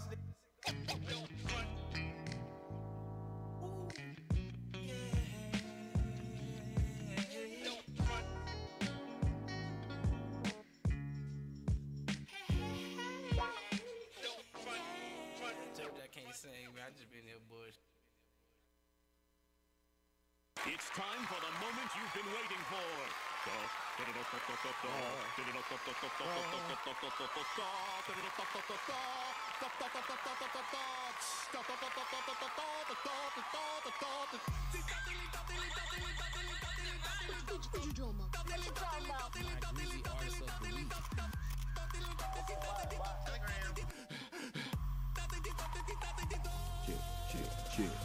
Check. What's up? Welcome to the Upside with yours truly, Trey Grizzy in the building. You know it. Usually be saying the inside. Yeah, because you know what? I'm feeling my side again. That's all it is. Okay, so people, let's jump in right into what the problem. Today's situation, or what the problem, or question, or whatever you want to call it, is oral cheating. Yeah. A woman said no up until her man did it a couple times. Now she upset. Who you think wrong? What do you mean? Who do I think wrong? I mean, what? Who is she wrong for being mad? If she Or said is he it mad wasn't, for going through with it? if she said Aura wasn't cheating, then Aura wasn't cheating. You know, sometimes women say shit that they don't mean. Nah, okay then. Yeah, we don't play them games. Well, now I'm gonna tell you right now, she wrong. Now, if you tell me Aura ain't cheating, I'm not gonna necessarily say I'm gonna go do it, especially if you're handling your business. But once again, if you say it ain't cheating, if it happened, then how you gonna hold a grudge? How you gonna hold it against me? See, the thing was, no, she didn't think it was cheating, but she's saying, yeah, but you still wasn't supposed to do that. You supposed to be happy with my. You talking to a man. The whole thing about a relationship is it puts those boundaries on a man too. The monogamy part, that part. It put those boundaries to keep that man in from doing little stuff like that. I don't think that's You don't true. think so? If you no, think I think that there are different types of relationships for different types of people. True. Some But women, we talking about monogamous relationships. but if you say head ain't cheating, then Right. obviously you don't That believe means in you have- monogamy. That's considered Dumbass. what? That's considered what? A goddamn what you call that? A Some- hall pass. That's what she should consider No, that. if I ain't you talking about all the way. I'm talking about in this situation. She might as well consider that a hall pass and move on. Now he know. That might she She maybe full- need to know what she- monogamy means. Monogamy, if you say head ain't cheating, then you don't believe in monogamy, because any type of sex outside of the one that you are in with the person you having with the person you're in a relationship that's not monogamy. True that. Maybe. So maybe she ain't looking at it like monogamy. No, then. maybe she just So Yeah, in that true. case, it wasn't cheating, and there are no standards. He was Maybe free she to didn't go think- and You know, sometimes people will do shit because they think that's what they because want. people don't know how to have grown people conversations. Say it again. That's it. I mean, that's kind of simple. I'm But sorry you know if what? they A lot of people listening. think that a lot of people think that is having a gun when they think they being grown by saying some stuff. I'm securing myself to where that does not bother me. Okay, be grown. Not grown. Right. I don't know, dog. I'm sorry. You can. Don't do this one thing. Don't do that to me. Don't tell me you okay with something, and then if I do it, you trying to hold it back. Yeah, don't say hold it shit against to me that you don't mean. Right. Like, That's what anything. If you don't mean that shit, then don't hold it against me because I believed you. Even if I didn't believe you, you said it out your mouth. If I do it, don't hold it against me. So all I would do in that situation is gonna be like, well, I know for next time. so he cheated on the girl, or he just went and got some head. He just got some head, and he felt comfortable because he said it. Like he told her. Of course, she questioned him, but he told her. So she questioned it first, and then he admitted questioned, it. you know, or did who- he just come home? what Like, happened hey, with I got this- some head. No, she questioned it first, like on some. Oh, so what he was got caught cheating. What was going on, shit? Oh, okay. Or was something happening? Yeah, I got some head.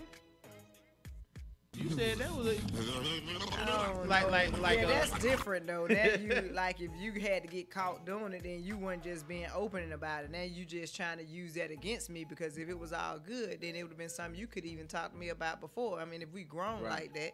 If we grown like that, you know what I'm Right. saying? If I gave you that opportunity or that pass, you'd be like, okay, if you respect me, then you say, okay, yeah, I know you said I can get my dick sucked, babe. So tonight might be the night. I'm going out to the strip club and blah blah blah. And it's like, and here's the flip side. The dude, it was more of a both ways thing, because he told her, I ain't with it. You know what I'm saying? Like, you can feel that way. I don't. And she still was like, well, I don't see it I that way. don't know about that. He just got caught cheating. I thought that was a little different situation. He just, he knew what time it was. She can't hold it against him. I think maybe she just don't believe him. I think she can hold it against him, because that was kind of some bullshit on his part. I For thought it believing was- her? No, not for believing her, but you went out and went behind my back and. What was this supposed to be? Set up? I- Hey, babe, while then you at work, must- I'm going to go to get the head. I don't think he listened to me. I just said, yeah, in a real relationship, that's something I want to have a conversation about. In a real relationship, I Right, don't know. that was like, the conversation. Yeah, before you go do it. Oh, yeah. Not after I True. catch you doing it. If I have to It was catch you. before. If the man took They that had the conversation, conversation before he went and got right? the That's head. what made him think it was okay to get it. Did he still go get it after the conversation? Yeah. So he didn't, but he didn't tell her he was gonna go get it in the conversation. Is what I'm saying. He got it one time, no problem. Second time, it was a problem.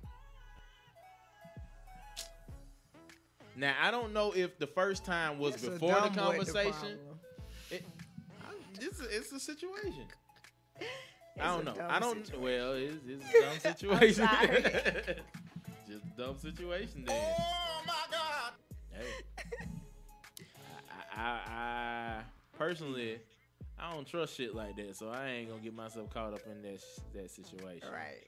At least not without. If I'm gonna do it, best believe you gonna know about it up front, just so I can hear you say, now you full of shit before I do it.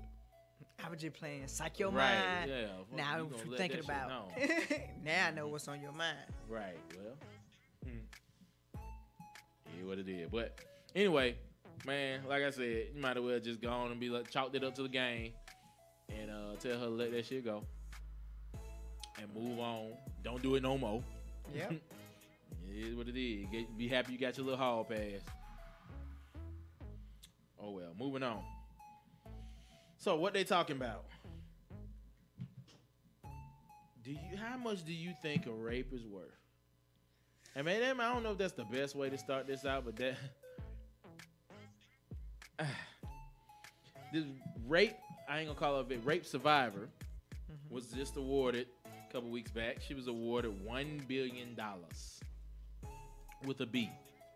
$1 billion. Now, mind you,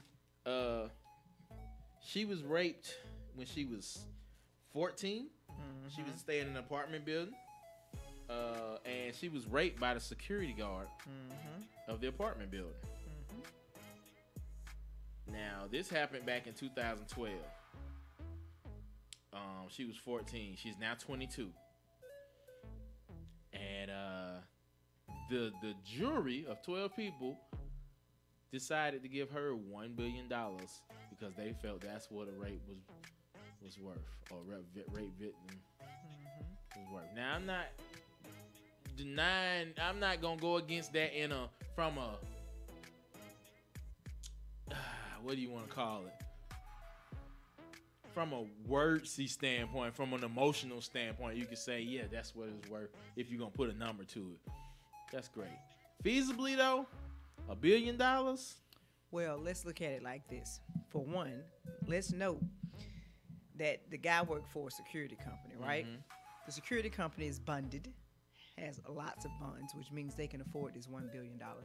Let's also note that the lawyer in the case was black, and he's the one who had to ask for the $1 billion. The jury doesn't come up with the number. The That's what I'm lawyer sitting has here to thinking, like, present where the the hell number. did this So number let's come not give the jury too much credit. Let's give the credit to this black-ass lawyer who got in there and worked that thing right here in Clayton County. Right here in Clayton County. He got in there and he worked that. And he went for the $1 billion. He asked for that, and the jury granted it, and that was a good thing. That means he was a good lawyer, and that means he did his research. Because he about to get right. He about to get 35% of that shit. Yeah, I bro. thought that was like amazing. Wow. Yeah. Wow, that's 350 million just for the lawyer. But the thing is, now it's not going to be a lot of. She's not going to be awarded that much because the company's not worth that much. The company doesn't have that much, so now they're going to have to go back for a settlement. You know, basically that means if they awarded $1 billion, that means that company done. Right. They on another name now and everything, but that company's a wrap. Yeah, they gonna bankrupt. And here's the reason they want it, I believe, is because the guy was hired, but he was not supposed to be hired. Right. He was what? He was unlicensed. Unlicensed, right? And he had a background. And he had a like a felony background or something like that. Now, if he had a background of rape or some shit, that just make it right. That's an open shut case, but which might have been the case, but I don't know. But that's a lot, $1 billion. That is a lot. Now you know that sets a standard for ongoing rape cases. Now, you get raped on your property, somebody get raped on your shit, you might as well call it a day. It's a wrap. Yeah. But it was a lot of factors. So, you know, congrats to her. Everybody, her name's in the media. I ain't even gonna get her name because folks gonna be looking for her ass. Just like a lot of them. Shani, you wanna go out this weekend, girl? Right. Nah, fuck. So, moving on. Did y'all hear about the school that accepted everybody into cheerleading? There's a school in New Jersey called Hanover Park High School. Okay, a mom went and complained to the cheerleading squad or to the coaches and the school principal and everybody because her daughter did not make the squad. So in response to that, the school decided to let everybody into the cheerleading squad. Period. Inclusive of everybody. So no more trying out, none of that. Just in. You want to be in cheerleader? Sure, you're in. So of course this angered to all the cheerleaders and the parents because they felt like, you know, I quote, I tried my hardest. Now everything is going away because one child didn't make the team and a parent complained. Another one said all the work, 18 months of work that led up to this moment just to be told it didn't matter anymore. And you know, you gotta understand from their point of view, these are cheerleaders that have put in work. Like they practice hard. Some of their parents are like those, you know, those dance moms and stuff. Like cheerleading is a big deal. You know what I'm saying? In a lot of places. So yeah, they really put in the work and the effort into it. So for somebody to say, I want to be a cheerleader and just come up and they don't do nothing. And they get to stand next to me after I did all this hard work and got hazed and all that. So now you got this people over here flipping and doing all this stuff and you can't even lift your leg above your waistline. Like just because they get accepted don't mean they gonna play. I mean, they gonna cheer. Or they gonna get out there in the game. They gonna be playing at the home games or they might play in the last end after the team losing and going out. They got ways around that. That it should be. And my idea was that why don't they just do it like football? You know what I'm saying? You got a JV squad, you got a varsity squad. That's why they gonna be playing that on the JV. Right. JV chili. Right. They just make a little that sound like a movie. A little Disney movie or something. The underdog cheerleaders. So yeah, they just really creating a situation. They saying it is to be more inclusive to all students, to keep others from feeling bad and all that stuff. But I think they're really creating a situation for bullying and hazing and more situations like that because this is a serious situation. These girls is pissed. I know. So now you're going to put them in a team with these same girls that had to work hard. You know what? Brown versus the Board of Education. When black folks had to go to school with white folks, it was the same thing. This is true. But we were equals. We were equals, and we had to deal with that. So somebody have a passion of cheerleading, but they just can't get their leg up high enough. They not equal. In skill. That is insensitive. In skill, but it is what it is. I mean, that's why they gonna be on the JV team. Well, that's what they need to do. So I guess after the board meeting and all the students and parents complained, they did decide that they're gonna make some levels to this shit. So pretty sure that's basically what it's gonna be, like JV and all that stuff. Right. So moving on. Okay. Did you hear about Lil D? Who? Lil D, the newest porn star. Oh my God. 18 years old. Now, Lil D wrote to Bang Brothers and said he wanted to try to be a porn star. He sent them some images. He sent them. Now he's 18, still in high school. Little skinny, looked like he's 12. Oh my God. So he wrote to them. He sent some images and everything. They say they wrote him back, flew him out to Miami to try out. He tried out. Now, any kids listening? Hey, matter of fact, if you're 18, this is a way to get you, especially if you ain't getting none. This is a way to get you some free nuke. They flew him out to Miami to try out. He had sex with 2 girls. They tried it out. They liked it. They gave this man a 6-month contract.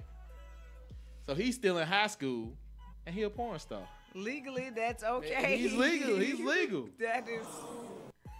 He's legal. So I mean, they got him. You have little girls who upload their very All own the videos to little That's porn a whole. sites. That's a whole porn right. Right, and so teens, dad is barely having to deal with that 18s shit and with their stuff, daughters man. all the time. Right. Yeah, So he got a contract. So he's getting paid. He has a job. He's getting paid. He's getting paid screwing older women. Maybe some 18. No, but his niche is the fact that he looks young. So they keep playing him in roles like he's got one where he's a Boy Scout coming to the door to sell something. I mean, no, he's a Boy Scout. Another one where he's like the pizza man, little young pizza man trying to deliver a pizza and little stuff like that where he just being taken advantage of by these older big bosom women and stuff. How many of them have you watched? I haven't watched any of them. I don't want to see. You know a lot about it. No. Hey, it's called research, people. Research. They tell you all this in the research. You did a lot more research on this one than you did that last story. I just want to put that out there. First of all, I've been holding on to this story for a few weeks now. I just kept passing it by. That's you ran out of time and all that stuff. But anyways, so how would you feel? How would you feel if your 18-year-old went that route? Do I have to do hypothetical? Yeah. Because I could just be like, my 18-year-old ain't going that route. We talking hypothetically. Oh, my goodness. I assumed that you would have just been like, he 18, he do what he want. No, hell no, because I don't feel, I go all off the handle with how I feel that a person should sexually express themselves, and I want my son to have a little bit more respect for himself at 18 years old and to be doing porn. So I would have a problem with him doing it as a person, not because he's 18. You know what I'm saying? Like, just altogether, that would be something that I would definitely have a problem with. But on the flip side, on some just hood shit, and it wasn't my son, but I was just a mom in the hood, and then my 18-year-old wanted to do it. Just depending on how much money he finna bring in under this roof. Because obviously we ain't in no condition for me to turn down this check if he going out there selling dick at 18. He might, he might be having fun, but that's also a money-making opportunity for him as well. So I guess if I was on something like that and he was taking care of his mama, some boys sell dope. At least what he doing is legal. You know what I'm saying? So I guess as a mama who just trying, I guess I could try to see it like that. Maybe. I mean, he jumping out the gate. And here's the thing. Porn stars don't last long. Porn stars do not last long. I know that just from experience. You know what I'm saying? Lil D might retire, man. He gonna retire at 60. No, I mean, if they good, they can last long. The But hell out of his young most ass. new people, 18. 6 months, a year, 2 years tops, and they old news. So even if he lasts 2 years, he still just be 20. He might got be the rest rich of the by time to then. be He right. can go He be can an do whatever actor or the hell something. you want to do. So might be what's up. I mean, whatever.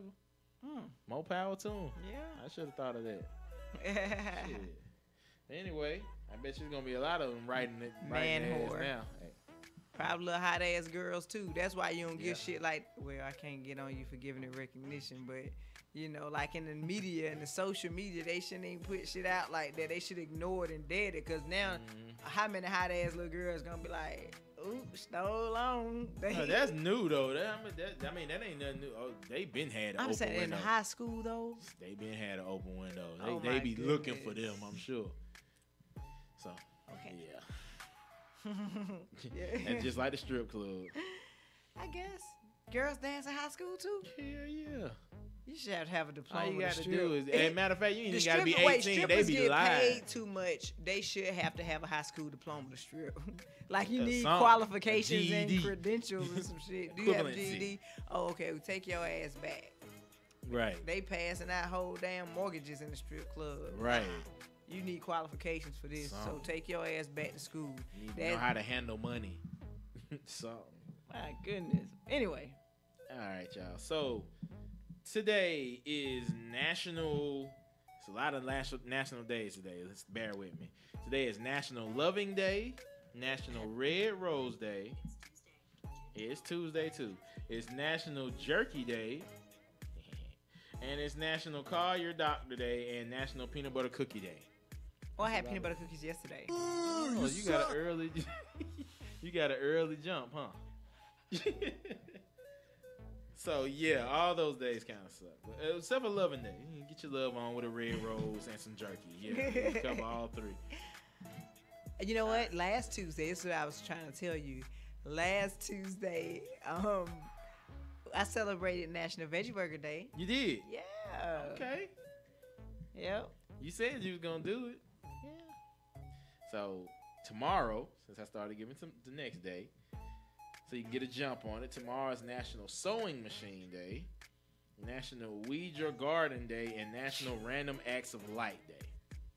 I'm gonna celebrate National. I ain't weed no garden. I got what is National Random Acts of Light? Mm-hmm. And what's today? Red Rose Day. Today is Red Rose Day, Loving Day, Beef jerky, Loving Day, Jerky Day. I'm just gonna love everybody today. Today I love everybody. I celebrate it. Can you celebrate that with me? You can love me with some jerky. Okay. See, I ain't see me looking to the camera. Anyway, today's telegram. Today's telegram is Miss Cajun Spice and DJ Turd Muffin. So that's MRZ Cajun Spice spelled correct, and DJ Turd TURD Muffin. So yeah, they showed us some love. Make sure you go show them some love. That is it for the upside. That is it for Word of Mind Radio today. Make sure you follow us at Word of Mind Radio everywhere. Make sure you follow IBNX at IBNX Radio everywhere. And follow your boy at TR3. Nah, bump that. Follow 9Ether at BROWNSKINNEDGODIS. Ooh, and follow Trey Grizzy at TR3GRIZZY. Hey! Ooh. Put on the spot and she came through. That's what's up. Why would you do that to me? What if I had a fluked it? Which I wouldn't have, but what if... Exactly. You just answered your own question. Now, and I gave you the beginning. The beginning? I helped you out. You probably would have said TRE. No, I would not have. Shout out to them dang Golden State Warriors, by the way. I know we late, but it is just not. It's just our Tuesday. So shout out to the squad. And go Golden I don't know State. if Durant deserved the MVP, but I knew they was gonna give it to him. You know, they should have gone and gave it to the boy. You know what I'm saying? He definitely deserved it. No, don't he got Curry last year? Curry. Yeah, Durant got it last year. That was his first year with them. He got what? Yeah, he did. He deserved it last year. So he got this year. I think they just, they keep him happy or something. I don't know what the hell. But Curry good. He ain't gonna trip. I know they better quit that shit next year though. Where y'all think Bron going? He ain't coming here. I know that. LeBron James. LeBron James. He ain't coming here, but it'd be nice. He should go somewhere where he can prove his power. Come help us get He's past the playoff. He's already proven his power. I'm just that's saying. What That's this what he whole wants thing to show. was about. Yeah, this is true. He's proven his power. Like so now he want the rings. That's all So he might be in LA. I think he gonna go to LA. You don't think so? I think he might. Is he for sure leaving the Cavaliers? Not for sure, no. But everybody already think you think it's gonna be the Rockets? It is between the Rockets and LA. So I think he should definitely leave. We shall see. So were you rooting for the Golden State Warriors? Of course. I'm not. Yeah. You don't like LeBron? I'm not gonna say I don't like LeBron, but I'm not a follower. Ever since he left Miami, I just was out. So did you like the Golden State Warriors before Steph Curry? No. The Golden State, remember, I didn't have a squad when it came to basketball. And I hesitated on following Golden State. I'm going to tell the truth because I didn't want to seem like no bandwagon jumper. But them boys got a squad. So, you can't, I fucks with them. I got to fucks with them. That's been since they lost against LeBron. I still thought they had a squad. Right. So, but, of course, it's since Curry came along. So, I was the same way with the Heat when they had a squad, I think that's that, too, because I don't think I watched LeBron's whole career. But most people I watch is probably because they making some noise somewhere. Like I wouldn't just go watch the Jazz. You know what I'm saying? Like I wouldn't just go pick that team. So I wouldn't pick the Cavaliers if it weren't for LeBron James. Like they don't even like their ugly ass colors. You know what I'm saying? But you know, I'm rooting for everybody. I just want them boys to play and want them boys to win. That's all. Like I would have been just as happy if LeBron won or Curry won. So. I would. But anyway, that's enough of that. So at least we ain't got that Tom Brady syndrome in the NBA. So let's go on, moving on. It's time to get up out of here. We'll see y'all next time. Peace. Peace out. Thank y'all for tuning in. There's only one tippet, by the way.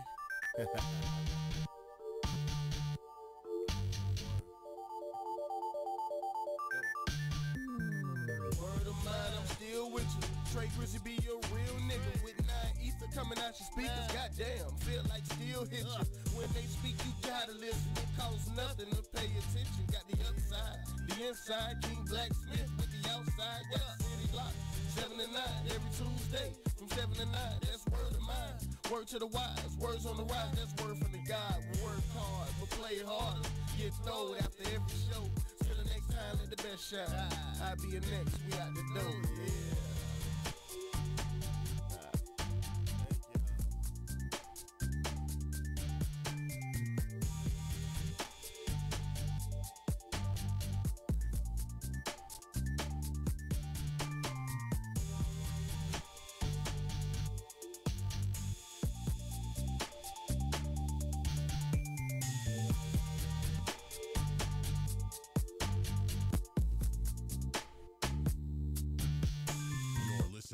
IBNX. IBNXradio.com.